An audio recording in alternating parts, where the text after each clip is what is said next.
emergency alert. Please follow lockdown procedures. Go into the nearest room or building. This was the most sickening experience of my life. It still gives me chills to this day, to think. I hadn't even graduated from school and entered the real world, but it didn't matter. Messed up stuff can happen anywhere at any time. Back then, I had a regular schedule. I went through a bunch of classes. Then at the end of every day, I had gym class. I liked having gym class at that time, as I didn't like going back to class smelling like BO or a whole can of deodorant. I'm sure that everyone knows that a locker room, especially a boys' locker room, is far from pleasant. One day, a Monday specifically, I went down the steps to the locker room and noticed the odor was especially pungent. With each step, the smell became stronger and fouler. I could hear the kids down there ahead of me shouting and complaining about how bad it was, some of them laughing and blaming it on each other. I watched the face of every kid who came down after me hit the same disgusted expression. We all knew to prepare our noses for a smelly locker room, but that smell was something different.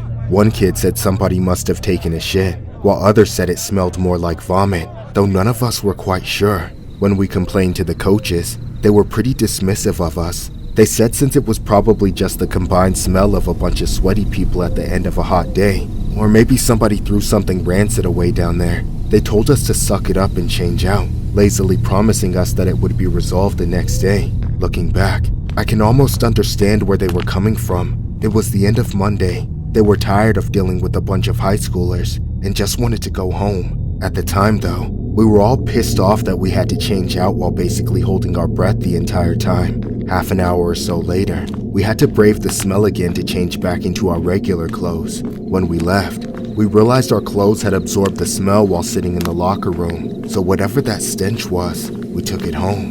The next day, word of the smell spread across the school. Every boy who had gym on Monday was talking about it. Even the girls were complaining that it had spread throughout the whole gymnasium. By the time I got back there, nobody could even step foot into the boys' locker room. The putrid air wafting out of it had reached biohazard status. You couldn't just smell it, you could feel it. Some kid even threw up as he walked onto the court. Finally, the coaches could no longer bear it either. They were forced to send us up to different classrooms, while the school investigated the source of the smell and hopefully got rid of it. While we waited, kids were raving about the situation, talking right over the teachers who were trying to maintain order. In the middle of all the confusion, the unimaginable happened. What's going on? Everyone get down and be quiet! Suddenly, things went from bad to worst case scenario. The teacher ran to the door and locked it, blocking anyone from leaving. He kept shouting at us to hide, but half the class wanted to run for it. It was utter chaos. He barely kept the students contained on his own. Nobody wanted to be a sitting duck, but then again, nobody wanted to paint a target on their back. The paralyzing truth was that not a single one of us knew what was happening anymore. Gradually, the surge of chaos died down, but the tension remained suffocating. We all hid. That was the first time I witnessed true, unbridled panic in a person. Yet it wasn't just one individual, but in almost every face around me. The fear was probably plastered across my face too. A couple hours later, with no explanation whatsoever, the lockdown was lifted and they let us go home. The school's lips were sealed tight. They wouldn't tell us a thing. We were left in the dark about the most terrifying day in our lives. A day that ended in a night of rumors, news stories, and speculation across social media, at least locally.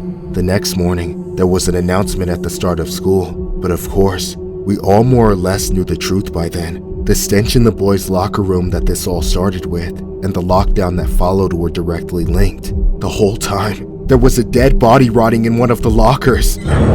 It was one of us, a student. They knew that he had likely been killed by other students as a result of some feud or grudge, then stuffed into his own locker. That happened on Friday afternoon. By Monday, the decomposition was in full swing, and we had literally been forced to breathe it in. Among many other things, it seriously messes with me to think about how long it took for that kid's body to be discovered. Nearly 5 full days. As far as I'm aware, the parents also got charged with neglect, as they said they thought he was sleeping over at a friend's house, but they hadn't been in contact with him for an entire week. Even worse, if another day or two had passed, his remains would have begun to liquefy and ooze out of the locker for all to see.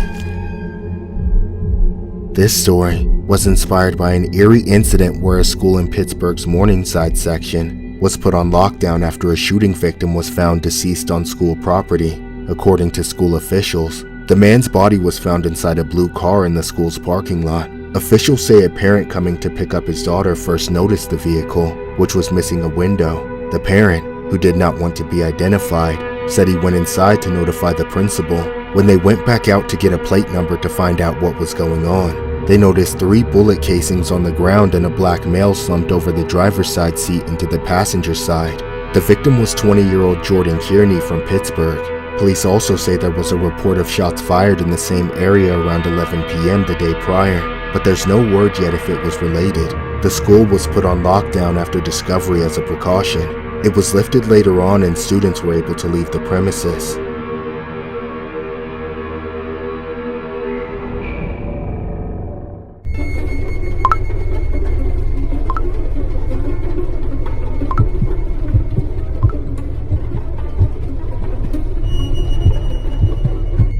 I moved out of my parents' place and into my own apartment pretty early on. I didn't have too many friends when I first moved out, and I didn't really know what kind of places I should go to make new ones. So I was fine with letting the social media algorithm set me up with random people. One night, this guy added me on Snapchat. His name was Lewis. I added him back, not thinking much of it. We began chatting after he sent me a selfie barely a few minutes later. The caption said, "Nice to meet you." He wasn't ugly, but he wasn't my type either. Just kind of a plain, average guy. Figuring I'd entertain it for a bit, I sent him a selfie back, saying, "Nice to meet you too." We ended up talking back and forth for a while. This continued on and off into the next week or so, then steadily for a few days, and before I knew it, we had a best friends badge and a streak going. Once we figured out we lived next to each other, we decided to meet up in person. I made it clear from the very beginning that this was a purely platonic friendship. He seemed okay with that, so we hung out a few times here and there. However, the more we talked on Snapchat, the more Lewis actually started developing feelings for me. He started offering to buy my groceries when we ran errands together. I insisted that I wanted to cover them myself, but he was becoming more persistent, tapping his card and paying for it. Afterwards, I reminded him that I just wanted to hang out as friends. I explained all over again that I wasn't ready for a serious relationship and I wasn't interested in one either. He just nodded and brushed it off, almost like he wasn't taking what I was saying serious. But over text, he became even bolder about his feelings, saying he wanted me to put more effort into our relationship and that he wanted to go on actual dates. For the 10th time, I had to tell him I didn't have any romantic feelings towards him and that I didn't want to be anything more than friends. It was getting annoying and weird as hell. The next day, I ignored his text while I was at work. It was just my luck though, that my motorcycle wouldn't start when I was trying to leave, and nobody was responding but Lewis. He offered to take me home and fix my motorcycle later. I stupidly agreed. Then he came to pick me up at my apartment complex. He asked to use my bathroom before leaving. I let him since he helped me out. When he came out of the bathroom, we went to hug goodbye, but something awful happened. While we were hugging, his arm slipped down from my shoulders to my waist. Then he pulled me in for a kiss. I began fighting him off, trying to push and shove him off of me. Finally, I hit him hard enough to get him to let me go. But it wasn't over. He backed me into a corner in my own apartment, then revealed himself to be the monster he truly was. What is wrong with you? How could you do this to me? You're such a goddamn tease. I'm tired of being friend-zoned. If you don't want to be with me, then I'm going to stop helping you. I didn't ask for any of that. Yeah? And what about your bike? You asked me to help you with that, didn't you? That's different. How can't you see that? You seem confused. So let me be 100% clear. You either get all of me or none of me. Then I choose none. Now get out! You still don't understand. If I can't have you, then no one can! I hadn't seen my sister Kelly in a few days. I didn't think anything was wrong, but then I got a call from her work. They said she had a no-call, no-showed and left her bike in the parking lot, which was completely unlike her. She wouldn't respond to any of my calls or texts either, so I went to her apartment and knocked on the door, but got no reply. Becoming more concerned by the second, I went to the office and begged them to give me a key so I could check on her. They let me have one, and then I went back up to her apartment and opened the door. When I stepped inside, I saw the worst thing I have ever seen in my life. My sister was laying face down on the floor in a pool of blood. I dropped to my knees and sobbed, screaming, begging for it to be a dream, but I never woke up. My sister was dead. The police came, and they soon had their prime suspect, this guy she had been talking to who went by the name of Louis. They looked at my sister's Snapchat logs as evidence, then arrested him after finishing the investigation before the end of the day. Ever since she passed, our family has been shattered. Taking my sister away from us was the most selfish act that a man could have committed, and I hope he pays for it by living in agony for the rest of his worthless life. A review of a victim's Snapchat log reveals the man's request for actual dates and more effort from her, with the victim telling him she was only interested in a friendship and did not feel a romantic attraction. A man in Minnesota has been charged with taking out his friend with a firearm at close range because she didn't want a romantic relationship with him. Jose Luis Lopez Zique, 27, was charged for the June 16th slaying of Kaylee Grace Arseth, 22. Arseth's family reached out for a wellness check after she failed to report to work. Police arrived to find her car in the parking lot and her apartment door locked. A locator app on her phone showed that it was inside the apartment, so when she failed to respond to knocks, officers obtained a key from the apartment management and gained access. Inside, they found Arseth face down on her living room floor in a pool of blood, with an apparent wound to her head. Friends of the victim told police that Arseth had recently met a man online who went by the name Louis. They determined that the pair had spent time together in person and that Louis bought Arseth things on shopping trips, but the relationship was not romantic or intimate. Investigators found Arseth's computer logged into Snapchat, where she shared a best friend's badge and had a streak that had just ended with Louis. After her death, Louis sent no further snaps to the victim. Police then began exploring messages with Louis, where they uncovered a frustration growing between them, with Louis asking for a romantic relationship and Arseth responding that she only wanted a friendship. Arseth asked Louis if he was available on June 16th to help her with her motorcycle. That's when Louis picked her up that day after work, brought her to her home, and did what he did.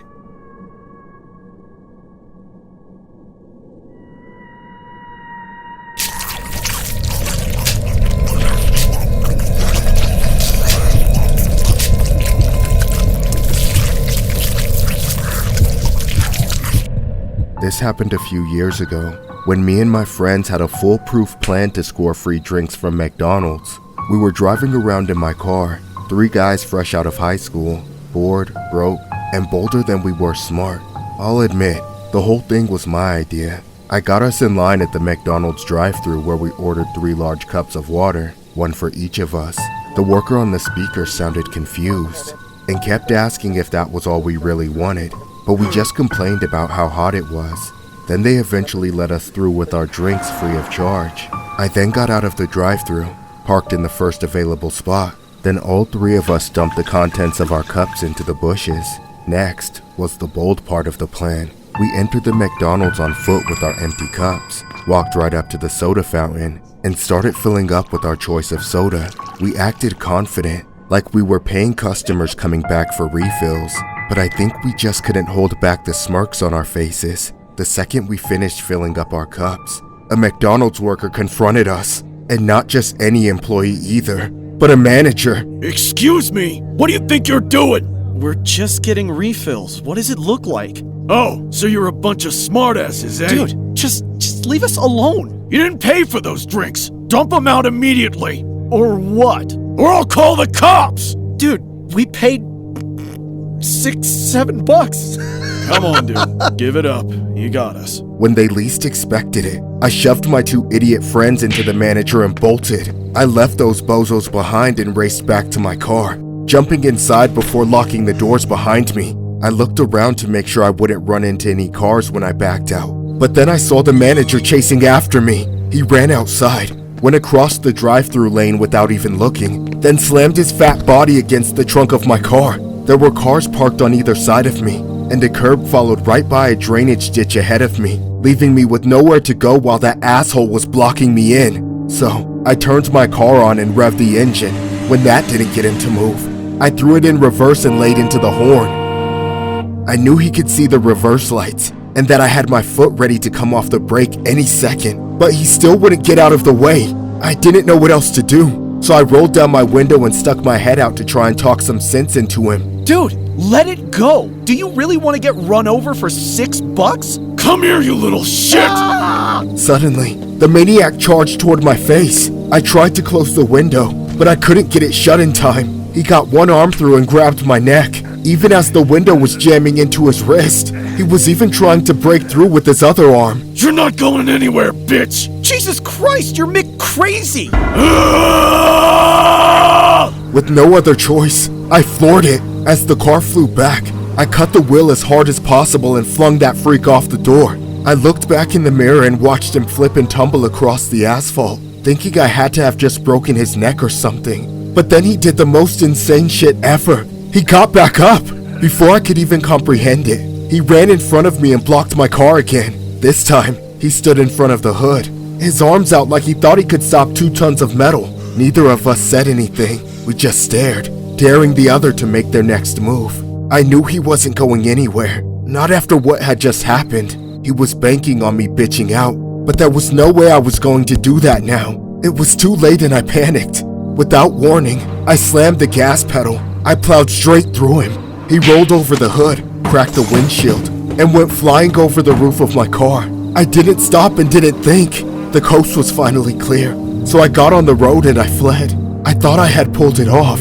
I thought I'd gotten away with everything, but the reality slowly set in. I got caught stealing. Then I ran a man over with my car, twice. I'd even left my friends behind, and I knew they would sell me out in an instant to save their own asses. Panicking again, I thought if I ditched my car at some random place I would never normally go to, like the local bowling alley, then hide out at a relative's house, I could wait for the whole thing to blow over. Well, that is not what happened. The police came knocking at the door just a day later, and I decided it was time to stop running. After getting arrested, I'm being tried for felony theft as an adult, which might sound stupid, but it feels weird, having only been an adult for a few months. And look at that, I already screwed up my life over the stupidest shit imaginable.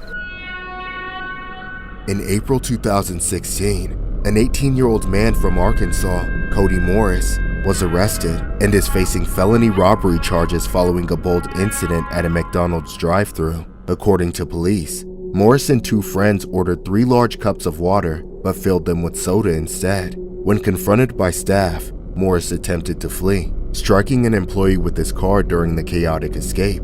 Police noted that the situation escalated from petty theft to robbery due to Morris's use of force while trying to leave.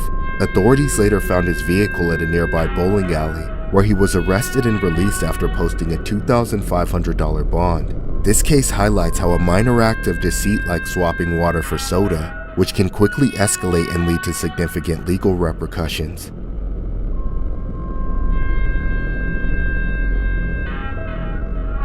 Follow lockdown procedures. Go into the nearest room or building, lock the door, and turn off all lights. Wait for the all clear from school officials or local authorities. Lockdown, lockdown. Even though this happened years ago, I am still recovering from it.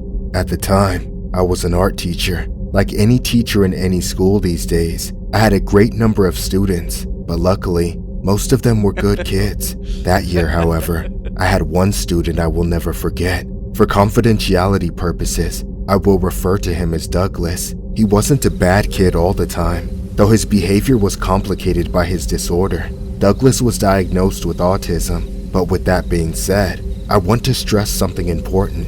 As a teacher of over 15 years, I've seen hundreds of kids struggle and grow up with various mental disorders, autism included. I know these things don't make people evil, which is why I truly believe Douglas had something much worse going on with him. One day, the final dismissal bell rang.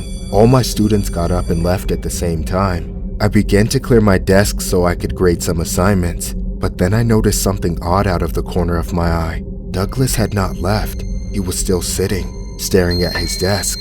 I told him he was allowed to go home. He didn't respond at all. He just had this twisted look on his face with this over-exaggerated smile. I didn't have a clue how to handle the situation, so I just backed off and left him alone. I could feel him staring at me as I walked back to my desk, but I sat down and began grading papers, trying my best to ignore him. A few moments later, the lights went out. I looked up at Douglas's desk, but he wasn't there. He was standing by the door, blocking the light coming in from the hallway. In the near pitch darkness, I couldn't see his face, but I knew he was standing in front of the light switch and looking dead at me. I tried to stay calm and talk to Douglas, but I could tell there was an entirely different side coming out of him. Douglas, why'd you turn off the lights? Yes, that's very funny, but could you turn them back on? I can't see what I'm working on here. I can see you just fine. You're looking very murderable. Douglas, that is not okay to say. Shut up! I've been waiting forever for this. For what? Douglas? Out of nowhere, the lights came back on, revealing a colleague who had opened the door and flicked on the lights behind Douglas. Thanks to them, Douglas finally left my classroom and went home like he was supposed to. That left me alone to think about what just happened. Part of me knew something was seriously wrong, but like I said, I preferred to deal with things on my own, so I didn't report the incident. I just planned to talk to him about it later when he was in a more agreeable mood. Unfortunately, I never got the chance. During my break period the following day, I was sitting at my desk, grading papers like usual.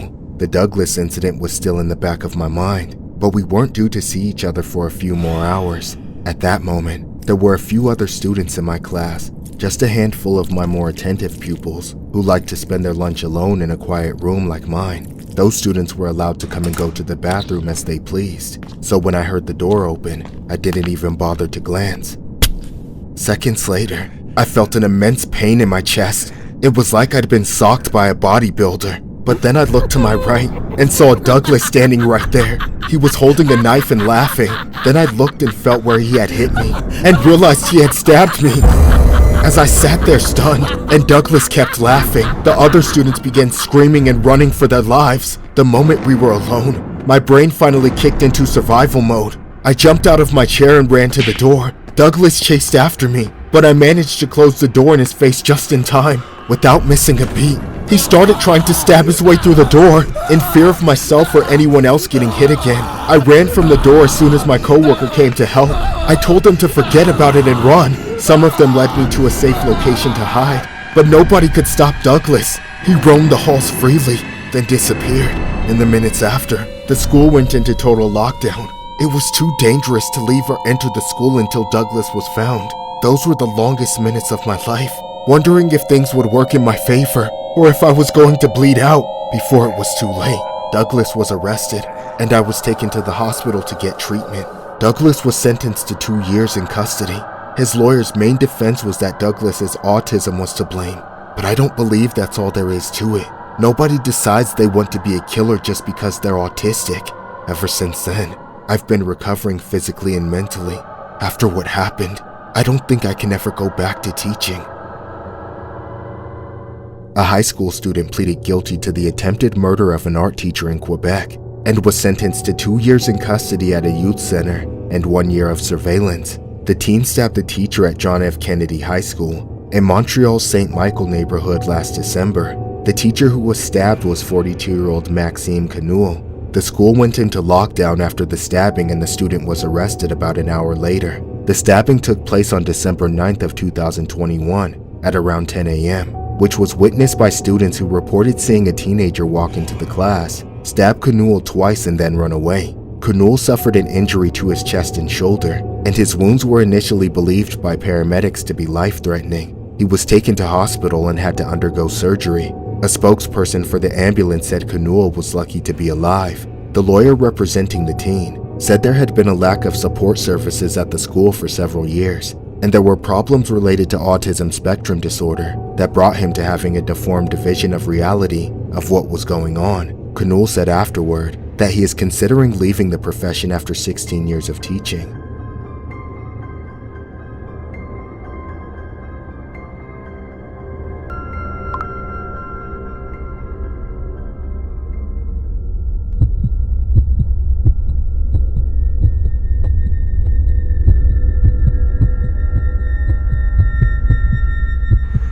I was coming home from work one night when I had to stop for gas. I parked my car at the gas pump and went inside to pay with whatever cash I had on me.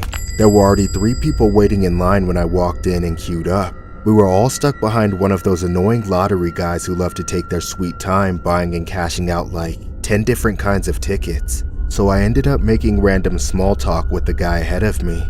As we were chatting, another guy in the store saw us and thought we were actually friends hanging out together. This other guy came over and butted in, also cutting in front of me to get between us. He had really light blonde hair and a terrible bowl cut like something out of the 80s, and just started talking like a total asshole.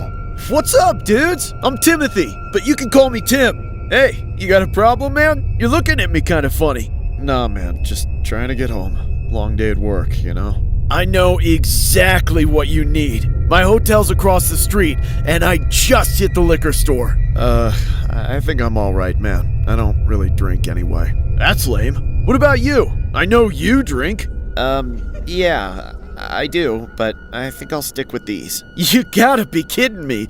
Who gets drunk off 2 beers? Listen, I got the good stuff, plus some. You guys got Snapchat? I felt cornered into adding this Timothy guy on Snapchat, but I didn't mind as I barely used it anymore. The other guy added him on Snapchat too. Then after that, Tim didn't really talk to me. It seemed like he was slowly convincing the other guy to leave with him. I was honestly thankful to this random stranger for occupying that guy so that he wouldn't bother me anymore. Eventually, they made it to the front of the line. The stranger paid for his drinks. Then he and Tim walked out together. Less than a minute later, I had paid for my gas and was exiting the store to go fill up my car. I could see Tim and the stranger crossing the street to the hotel. It was one of those extended stay places that looked pretty sketchy, so I was glad I wasn't spending my night there. After I filled up, I went home. I made myself some dinner, cleaned up, then started getting ready for bed. Just as I was plugging my phone in, I got a notification. It was a snap from the Timothy guy. I didn't really want to open it. After all, I just met him against my will, but I knew I'd get curious and stay awake thinking about what it could be, so I opened it, and when I did, it turned out to be just what I expected. A selfie of Tim and the stranger holding up shots with a caption saying, "You should join us." I didn't respond. I just closed Snapchat and put my phone on Do Not Disturb, then laid down to go to sleep. Yet for some reason, I felt strangely awake. Something was bothering me in the back of my mind, but I couldn't tell what exactly. Maybe it was something I said or didn't say in that whole interaction at the gas station. I kept tossing and turning for hours, but nothing seemed to put me at ease. Eventually, at around 3 or 4 a.m., I resorted to scrolling through my phone. I went through Instagram, Facebook, even a little bit of Reddit before I finally reopened Snapchat. It was a trip down memory lane at first, tapping through my friends' stories that I hadn't seen in years, but I couldn't avoid Tim's story sitting at the top of my messages. When I tapped into it, I couldn't believe what I saw. It was a video of him beating the life out of the stranger we met. The poor bastard was bloody, covering his face, begging the guy to stop. Take it! You deserve it! Don't fall asleep! I want you to feel every bit of this! I was frozen, watching it all unfold, story after story, and it just kept getting worse. When the guy woke up, Tim pulled his eyes open and started cutting his face. He stabbed him over and over, kicking him into the ground. The stranger was awake every time he was beaten or stabbed, and the videos were all a few minutes apart, like Tim was waiting for him to wake up, to experience the agony he was inflicting. Finally, in the last video, Tim filmed himself slitting the stranger's throat, killing him. As soon as I convinced myself I wasn't having a nightmare, I called the police. I gave them the snap story, which led them to arresting Timothy immediately. But of course, it was already too late. The stranger's body had already been dumped, after having been stabbed a dozen times, and even burned. I think about this night all the time. I can't help telling myself that if I'd been watching the story post sooner, I might have been able to save that poor man's life. However, I'm ashamed to admit that the thought which scares me more is that it could have been me.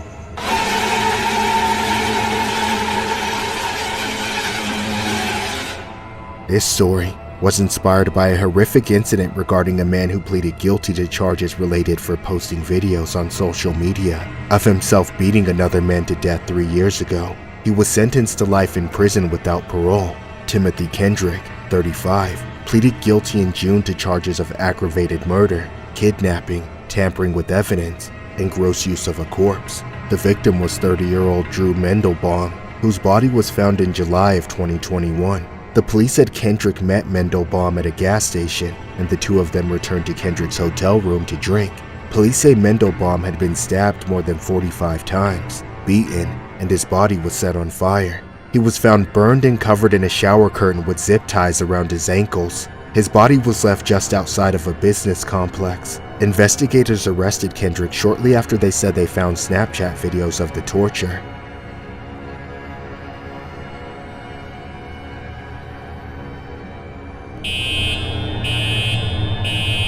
Lockdown, lockdown. This is an emergency alert. Please follow lockdown procedures. Go into the nearest room or building.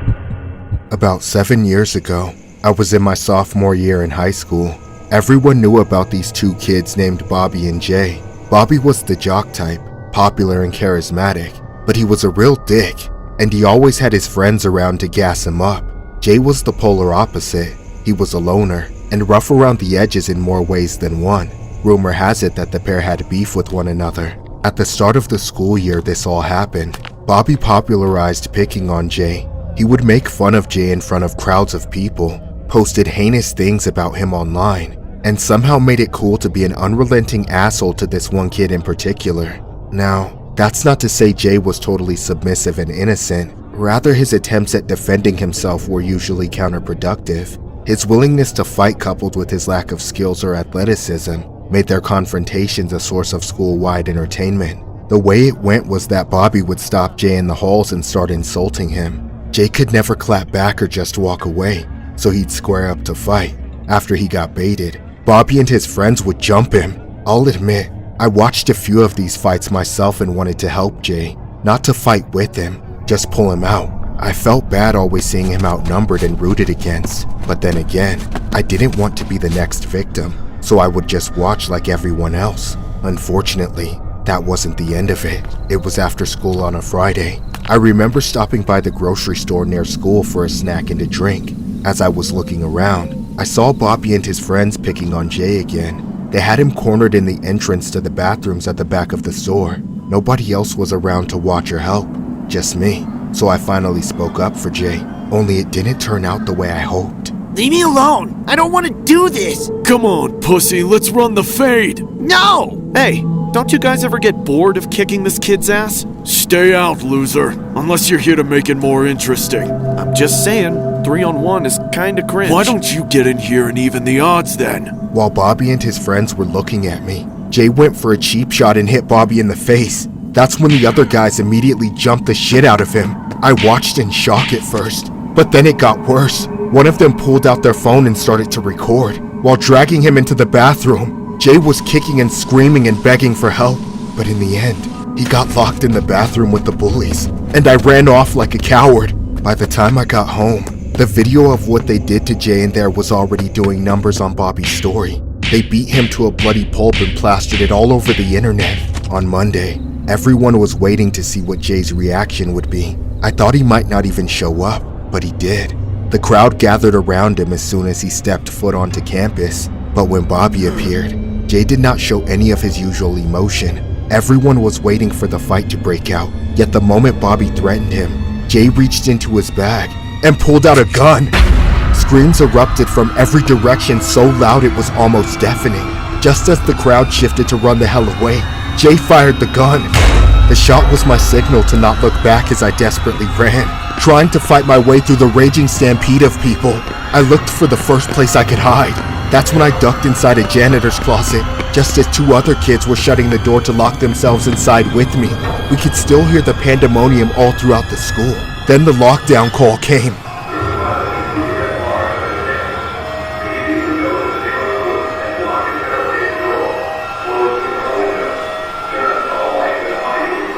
As we waited inside there, all we could do was pray that Jay wouldn't come for us. All I remember was hearing the lockdown alert, people screaming, and my raging heartbeat pulsing through my chest.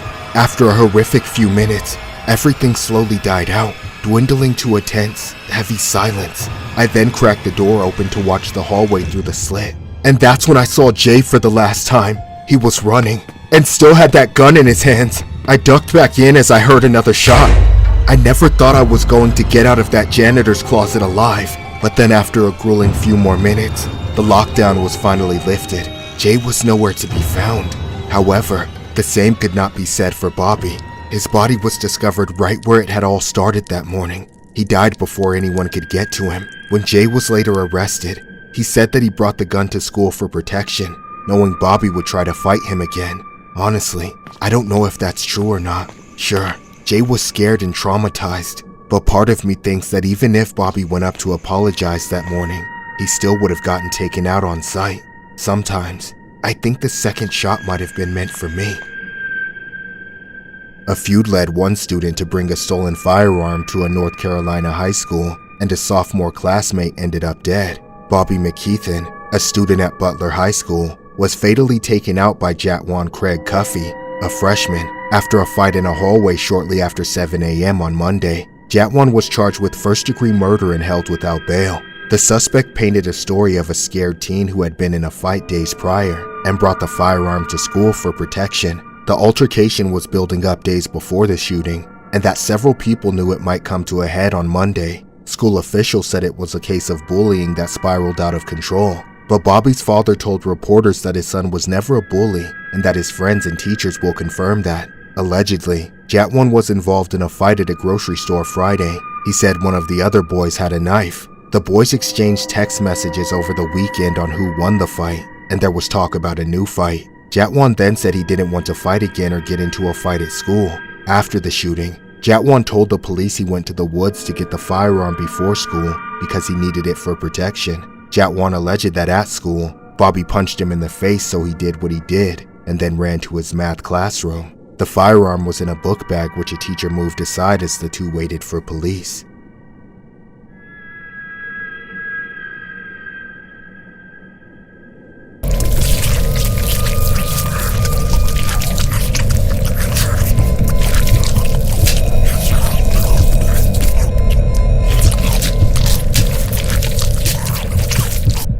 I work late and usually go to grab food at the McDonald's drive-thru before heading home every other day. Over time, I began to recognize the employees and voices on the other side of the window. Like any fast food joint, they got a stoner with a crazy deep voice, a creepy weirdo who mumbles everything he says, as well as the kind of girl who looks a little too cute to be working there. And managing the chaos is the weathered old lady who looks like she's got 8 kids at home. Usually, the place is surprisingly quick and high quality. Recently, though, I started to see some cracks. The first thing I noticed was that the line was moving kinda slow. However, one night as I finally got to the window and was waiting to be handed my food, I saw one of the employees storm out of the building. It was that girl I mentioned earlier, the one who looks too cute for a McDonald's worker. Man, she looked pissed. She slammed her car door and peeled out of there like a crazy person. My first thought was that she had just been fired, yet that wasn't the last time I saw her. In fact, I saw her storm out of the building on multiple occasions after that night. I was afraid to get caught looking at her, like it might give her a reason to come take out all that anger on me, so I did my best to mind my business. Sadly, though, I wasn't able to stay out of it for long. In July this year, on a disgustingly warm and humid night, I once again found myself heading home with nothing waiting for me in the fridge. So I stopped by McDonald's for a quick bite before bed. The line was longer and slower than I had ever seen it, though I didn't have a choice. The whole time I kept wondering what was taking them so long. I figured it had to be employee beef issues like any other workplace, but this seemed serious as hell, because it was clogging up 34 fat asses in line in their beat-up minivans, every single one of their vehicles leaning severely to the driver's side, like their suspensions were about to give out under the sheer weight of the occupants. And I hear you, I know that's mean, but I was in a shitty mood, okay? They were ordering like 12 Big Macs per person, fussing over their sauces and struggling to even reach their bloated arms out of their cars. Meanwhile, I was starving for a measly McCrispy combo, feeling like I'd slipped into some alternate dimension where everybody is formed morbidly obese in the womb. The poor old manager lady sounded like she was at her wit's end with everything that night. And even over all the impatient honking around me, I could hear the workers fighting with each other over the speaker. Finally, when I got to the pickup window, when it was my turn to get the food that I bought and waited for, I was met with a wide open window and seemingly nobody inside the restaurant. I waited for a bit to see if anyone would appear, but nobody came. I heard shouting and even screaming inside, but I had no clue what it was about. When I gave in to yelling at them to come help me like some annoying Karen, I saw the most horrifying sight of my life. Die, bitch, die!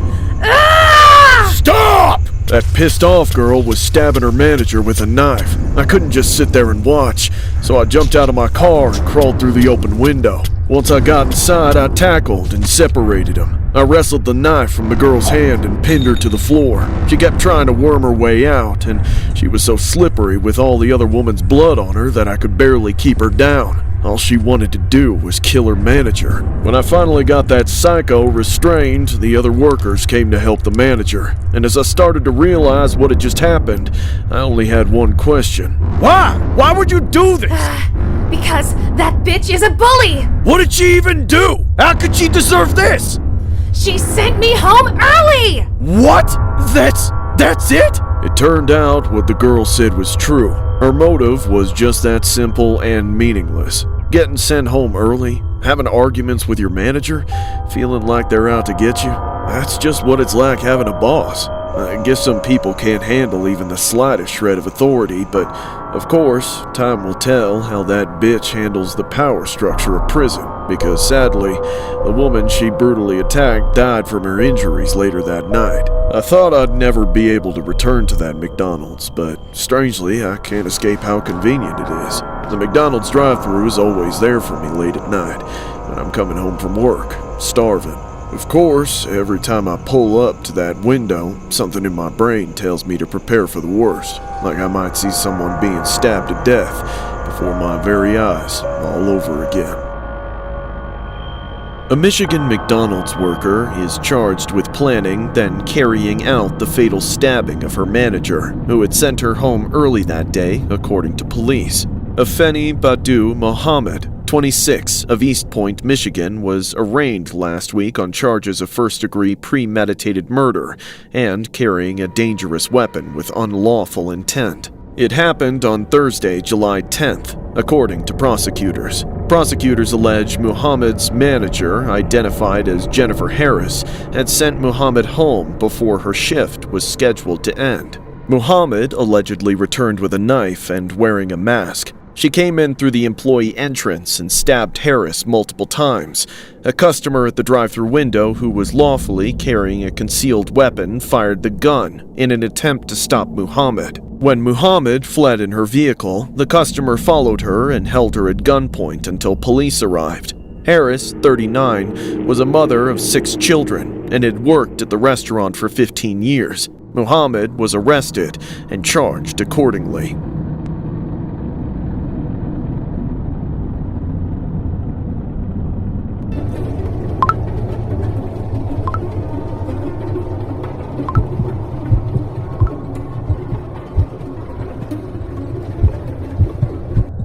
A few years ago, I met a woman named Allie. We ran into each other while ordering drinks at a bar. I hit on her a little bit and managed to get her Snapchat. The next day, I hit her up to see if she was still interested.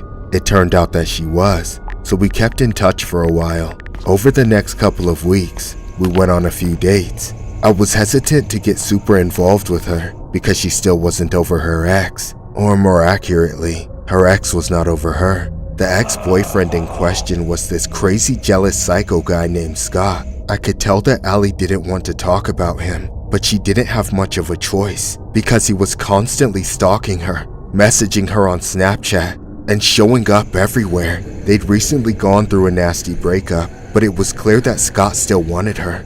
During our conversations, Allie told me about how manipulative and possessive the guy was. The idea of her hanging out with any other man would turn him batshit crazy. Even going out with her female friends was also too difficult for him to accept. She eventually had him blocked and all that, but it seemed like he always continued to stalk her. Now, I'd be lying if I said I wasn't nervous, but given how much she wanted to be with me, I brushed the red flags under the rug. However, one night, we went on a date, probably our 4th or 5th one. As we were chatting and having dinner, Allie suddenly froze, and her face went pale. I tried to snap her out of it, but then I realized she couldn't stop staring out the restaurant window. That's when I looked over to where she was staring at, and saw a man standing right outside staring at us, with a face full of rage. I knew it had to be Scott. Right there was the confirmation of every terrifying thing she had been saying about him. That he really was stalking her. He didn't just stay outside the restaurant though. No, he charged in, grabbed me by the collar, then pulled me up out of my chair and started screaming in my face. Who the hell are you? And what are you doing with her? That's my bitch! Scott, stop!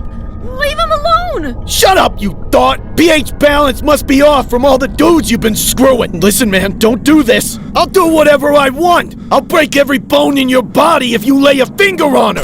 Ah! Luckily for me, as soon as Scott slammed me onto the table, waiters came out and pulled him off of me. But I swear, I was a second away from getting my eye gouged out with a steak knife. Immediately after, despite their efforts to keep him there to face consequences, he managed to get away and ran out of the restaurant, disappearing. We were asked if we wanted to call the police anyway, but I could tell by the look in Allie's face that she just wanted the night to be over, so I took her home. We were also told not to come back since they held us partially responsible for the damage to the tableware. After that explosive encounter with Scott, I pumped the brakes on hanging out with Allie until it seemed like things had blown over. We weren't sure how he had found her, so we didn't want to risk a repeat of the same thing. Of course, we considered getting a restraining order, but we were worried it would make him do something even crazier. Plus, it would probably take a while before it would come into full effect. Before dropping her off, I parked on her driveway,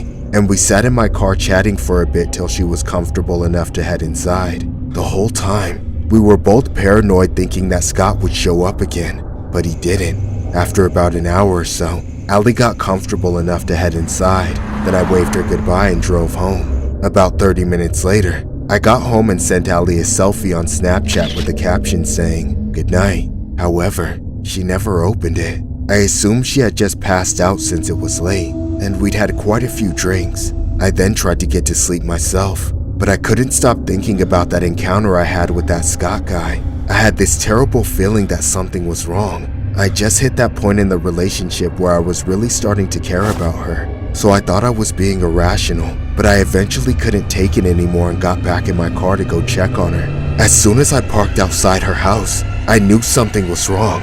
The door was wide open. I jumped out of my car and ran inside, where my heart shattered. Allie was dead on the floor, in an absolute mess. I called the police. I told them what I knew, and it very quickly became a search for her ex-boyfriend Scott. When they arrested him, he admitted he'd been stalking her the entire time. He had confessed to using the Snap Map feature on Snapchat to find her location. He had found the place we were going on a date, then decided to later break into her house and wait for her to return. The moment I left, he killed her out of jealousy. I've never been able to face the world the same since. This story was inspired by a disturbing incident regarding a Kansas man convicted of taking out his ex-girlfriend in Nebraska. The suspect was Aldrich Scott, who was found guilty more than a year after the disappearance of his ex, Carrie Allen, 43, according to reports. Allen vanished in November of 2022, and Scott was initially charged with kidnapping. Police later determined that Scott tracked her location on Snapchat and drove from Topeka, Kansas, to her home in Omaha, where he then waited until she arrived before taking her out with a firearm. Prosecutors had argued that Allen had been on a date at a restaurant when Scott tracked her location. Scott fled the country and was eventually arrested in Belize. Allen's body was found in a shallow grave. Scott was sentenced to life in prison.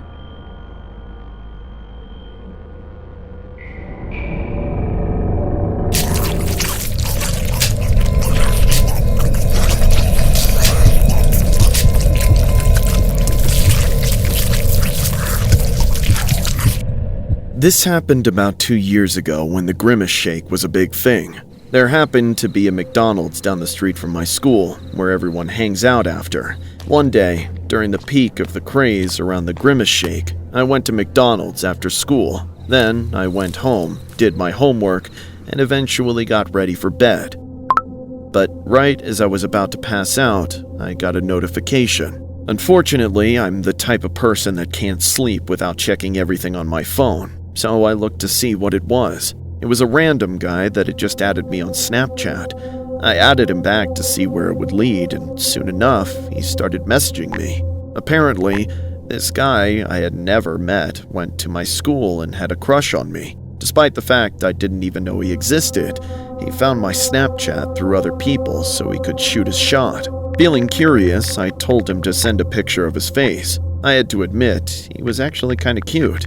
When I asked what classes he was taking to see if we had any in common, he gave me his entire schedule, though nothing overlapped. We didn't even have the same lunch, so I suggested we meet at McDonald's, but then he left me on read. There was no way I was going to double text, so I put my phone down and went to sleep for the night. At school, this random guy was on the back of my mind the whole day. I kept checking my phone during class, but it seemed like he had ghosted me. Then, a few days later, just before heading to bed, I got a message on Snapchat. It was that guy again. The text was him apologizing for not replying and suggesting we meet somewhere less crowded than McDonald's. This situation was bizarre, considering he was still a stranger, but I stupidly gave him the benefit of the doubt. The guy then texted his alternative spot to McDonald's, saying, "My house?" Obviously, I said no to that, which led him to asking if he could come over to my place instead. I told him that was going way too fast, and I didn't want him to have my address yet, but he wouldn't budge on McDonald's, so the conversation died for the night. The next day, he texted me as I was once again on the verge of sleep. He had a new place for us to meet, which was a park near the McDonald's. It would have seemed like a decent compromise, but I had already convinced myself that this guy was either a catfish or had no interest in anything other than sleeping with me. Stupidly, I gave him a chance. He bribed me with a free Grimace meal, so I agreed. The next day, I left school, headed towards McDonald's, then walked past it into the park across the street. There was a small open area around a pond at the entrance, so I stopped and told the guy I was there. He said he had gone down the trail that led into the woods, asking me to meet him there. I didn't want to, but at the time I was naive and stupid. Plus the sun was getting low, so I went before it got too dark. I kept asking where he was, and he kept saying stuff like, "Just a little farther, just a bit deeper in." Finally, he told me to stop. I was taken back as the guy was clearly watching me.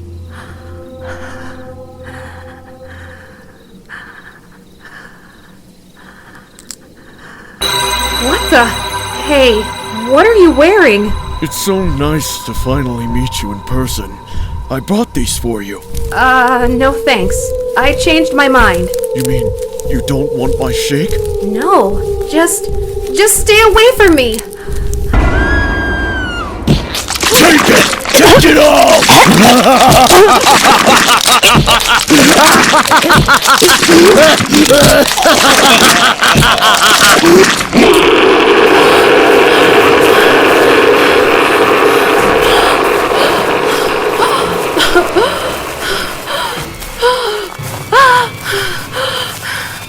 Of course it was all a trap. I broke free at the last second. Then I ran out of the forest. Not knowing if he would follow me home, I took shelter inside McDonald's and called the cops. They almost didn't believe that there was really a man in a Grimace costume hiding in the woods. But obviously, the big purple piece of shit wasn't hard to find. Turns out he wasn't a student at my school at all. He was the principal. He used his access to information on all the students to trick me with the photos of an innocent student in my grade. Following his arrest, the principal was fired and replaced, but nothing at this school will ever be the same again. I will never be the same. Former middle school principal Daniel Erickson pleaded guilty to luring a student. The crime stems from an investigation into which Erickson engaged in very explicit conversations with a younger female on Snapchat. The incident occurred between June 28th and July 7th, 2023. Erickson was arrested when he agreed to meet the student at a remote location to do stuff with her. Police say that Erickson brought a Grimace shake and chicken nuggets from McDonald's, as well as protection with him. Deputies then arrested him. Prior to his arrest, it was alleged that Erickson had made multiple attempts to meet the female. He even tried to meet her at home, but the female would not come out and meet him.